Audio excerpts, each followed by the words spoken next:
Sup everyone, it's Chris from HEDERA with this month's Adieu, Ohio by Crosby, Stills, Nash Young. Written by Neil Young, Ohio was recorded on May 21st, 1970 at the Record Plant Studios in Los Angeles, California. It was released in June 1970 as a single and then April 1971 off their Four-Way Street album on Atlantic Records. As I previously mentioned, the song was written by Neil Young, and as the story goes, he and David Crosby were hanging out when they stumbled upon an issue of Life magazine, where they saw the very famous photo depicting the Kent State Massacre. If you're not familiar, the Kent State Massacre was the first instance of students dying at a protest in American history. You see, in Kent State, students were protesting the Vietnam War. And due to some unruliness, the National Guard were called in, things got out of hand, and the National Guard opened fire on the students, killing 4 of them. 3 immediately, 1 which died later. Their names are as follows.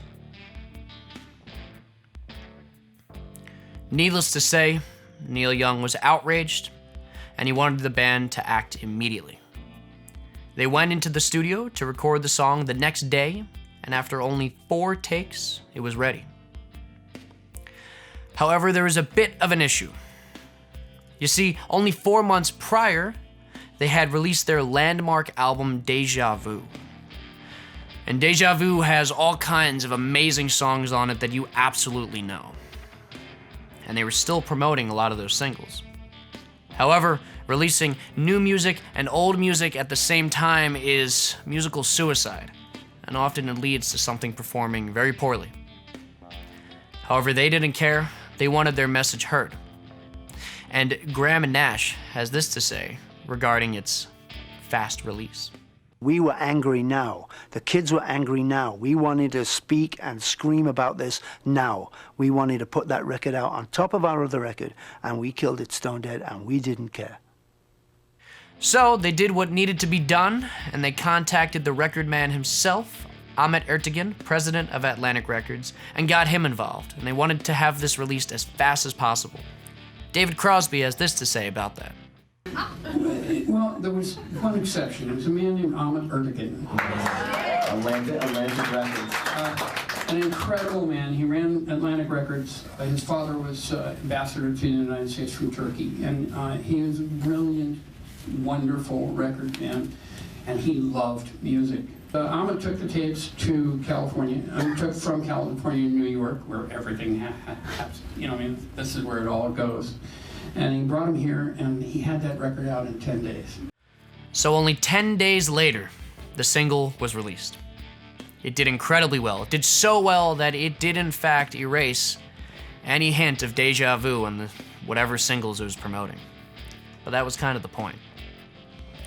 It did very well on American FM radio, however, it was censored on American AM radio. This story doesn't sound all too unfamiliar, does it? The Kent Massacre and all the following protests remind us a lot of the modern-day Black Lives Matter protests regarding the murders of George Floyd and Breonna Taylor. Neil Young didn't write Ohio about them. However, his anger and his message still ring true today. So in order to show our support of those protests, we'll be performing a rendition of Ohio. And more importantly, we're going to be giving a Black American podcast, Black Lives Chatter, a bit of a platform. We invited them to talk about this Black American issue, and we implore you to listen to them as much as possible. They've experienced all this firsthand, and they know way better than us what injustice in the United States really looks like. And before I go, I would like to remind you that Neil Young was a white man. He saw injustice in the world, and he acted on it as fast as he could. I'd like to say that we're trying to do the same thing, Though more importantly, I want to invite any other white Americans who are staying silent during this time, if any of this makes you uncomfortable, anything like that, to get involved. Injustice is happening in the world, and it needs your help in order to make any progress.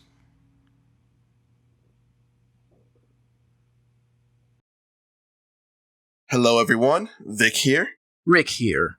We're co-hosts of a podcast called Black Lives Chatter. And today, we wanted to talk about protests in America, specifically Black-led protests.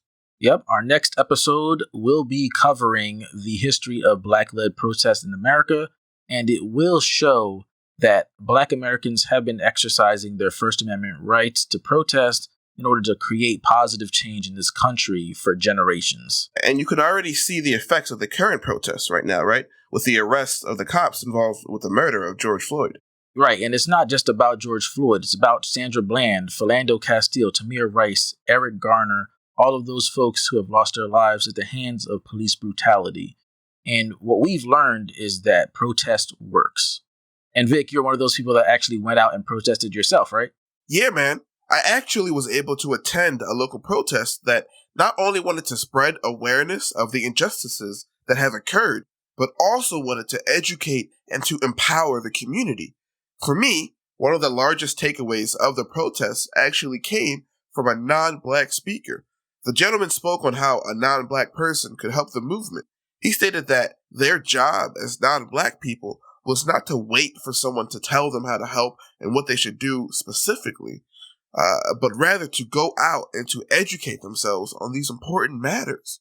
And that's so true. You know, if you're a non-Black person and you're looking on social media or you're watching the news or looking outside your window and you see people protesting and you don't know why, now is the time to educate yourself. And now is the time to protest. Make your voice heard. You know, you can protest, you can sign petitions, you can donate money to charitable organizations that are supporting the families of victims and bolstering Black communities.